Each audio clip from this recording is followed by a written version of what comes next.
The best part of the job is like when a young kid comes in, they are excited about BMX, and we get to show them what we have and like get them on the right bike.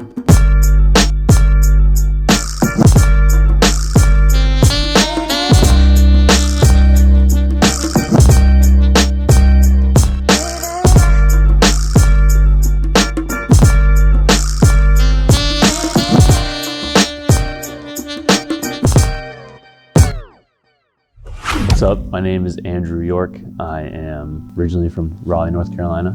Been living in New York for about 8 years now. Started running BMX when I was 13 and started working at a bike shop when I was 16. Worked there for a few years, worked at Eastern Bikes for a few years, moved to New York, worked for Animal for a few years.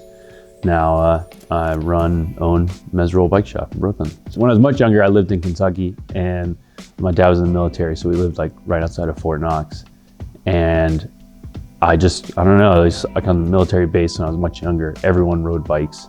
So we would ride bikes around and I would just always like find myself building little jumps with like, I don't know, it was just a couple kids that I grew up with that were kind of into it. I guess I really got into it by like looking at magazines. I think I was in like 4th grade and I got this BMX Plus magazine, like at the end of the school year. All the magazines they had in the library, they like had like a little like drawing, and I won an early number, so I took the BMX magazine, so I thought it was the coolest. And then like I would just study the dance comp and trend like mail order list. I'd study all the parts, all the weights, and like jot down, like build my own custom bike on paper. From there, when I moved to North Carolina when I was around 13, this kid that lived in my neighborhood, Nick Solninka, he had a 6-foot mini ramp in his yard. And I was at his house with his brother riding his ramp, and he came over and he was airing it like 6 foot out with this like 6-foot mini. The mini was held together with nails, so it's like shaking around, like was so unstable.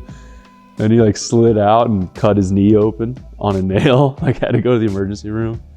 Definitely a good intro to like the real side of BMX, I guess. And then later that year, I bought my first BMX bike, which was a Haro, first real BMX bike. Yellow Haro back trail. I started, well, when I was working at the bike shop, Eastern was in Raleigh. My buddy Brian Bird ended up getting a job and being like a sales manager over there. I think I was like 19, and I just kept hounding him. I was like, yo, let me get a job, let me get a job, let me get a job. And he finally gave me like a sales assistant job. Yeah, I just started like working in sales, like calling shops, talking to people. There was a stigma around Eastern not being as cool. So it was definitely a challenge to get real BMX shops to buy the stuff. And then I got like a small territory, and the states they gave me were like Wyoming, Alaska, Hawaii, Alabama, Mississippi, and New York. Like there really wasn't a lot of BMX buying going on in the rest of those states. Although Hawaii, shout out to Bike Factory, they always supported. But New York was the state that, had the most sales. So I was just putting all of my energy into there, and I started to like learn the geography of like Long Island a lot, because Long Island really like had us a lot of bike shops that sell BMX in it, and just got to know people and like different people that worked at different companies, whether it was like Interbike or just like emailing back and forth, maybe making some barters here and there. It's kind of how I met the guys at Animal. I think Brennan was hooked up with Lee, and then I started talking to Teague in the warehouse, and they would hook us up with stuff, we would hook them up with stuff. So it was kind of like a cool relationship. And then I moved to New York 2011, and I started working at Animal, I think probably like 3 or 4 months after I moved. I moved to go to school, and I got to use my dad's GI Bill to go to school. So New York paid out the most money. So my girl and I moved to New York about 10 years ago now, and it was cool. It was, once I left Eastern and I was in North Carolina, I was like, why not? Like there's, what am I doing here?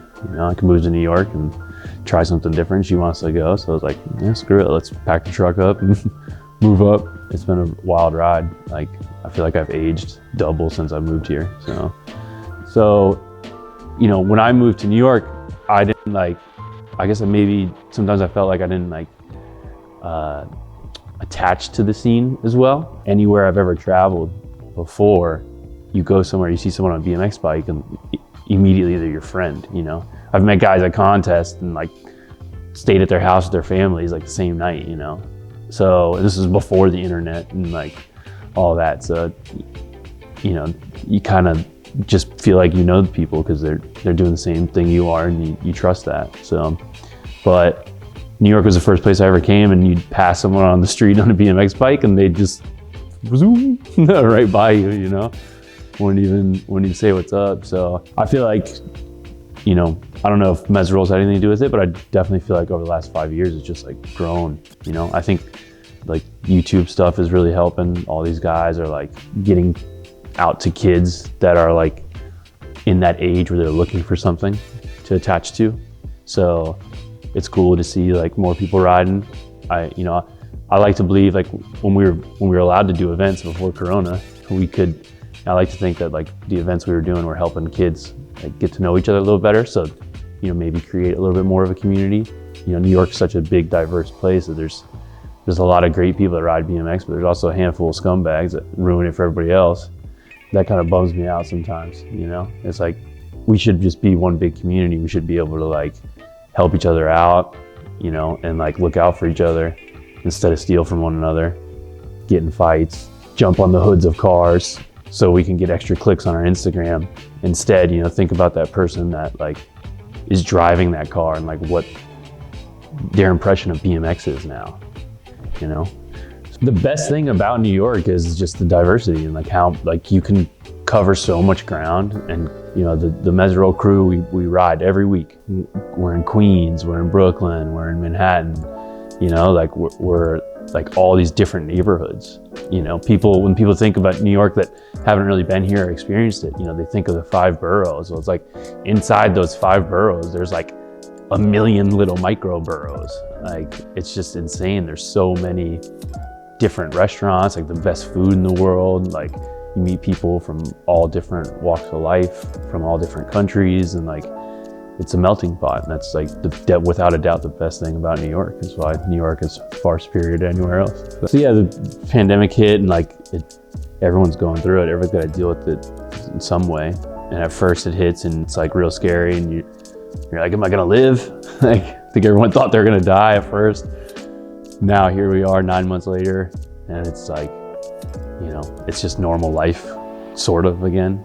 But at first it was kind of crazy because it was just dead zone. There was no one in the streets. I kind of saw it as an opportunity to just get to work. And then all of a sudden, bike shops were deemed essential businesses, and it just started getting really busy. And like, I'm in the middle of trying to remodel the shop. So the shop was a mess for like the first like 2-3 months. Finally got it back together, and it's been pretty busy. It's been good. You know, now it's like, it's up to the BMX industry to try to retain some of these people. That how can we, you know, keep people riding BMX? How do we get more parks? How do we, you know, make it more inclusive and inviting to everyone? So got to figure that out now. It's been definitely a pretty good year. I'm looking forward to, you know, getting a little bit of normalcy back, but really just want to get more kids on BMX bikes. Like, that's the best part of the job, is like when a young kid comes in and they are excited about BMX, and, you know, we get to show them what we have and like get them on the right bike, because that's like, could be a life-changing moment for a kid to get this bike. You know, changed my life. Pretty sure it probably changed everybody else's that's involved in it. You know, it's a game changer when you get a real BMX bike. And, you know, hopefully if a kid comes into the shop, you know, has a good experience, gets to see all the different parts, you know, some of the guys hanging out, like, you know, maybe they feel like that's something they want to be a part of, and maybe they get into it and stick with it. So you can find the shop at its Instagram handles at Meseroll Shop. You know, we got the website meserollshop.com. It's got everything that's in the store on it. We try to carry like the best products. So, you know, check out the website and see what we got, because try to keep it stocked up. So.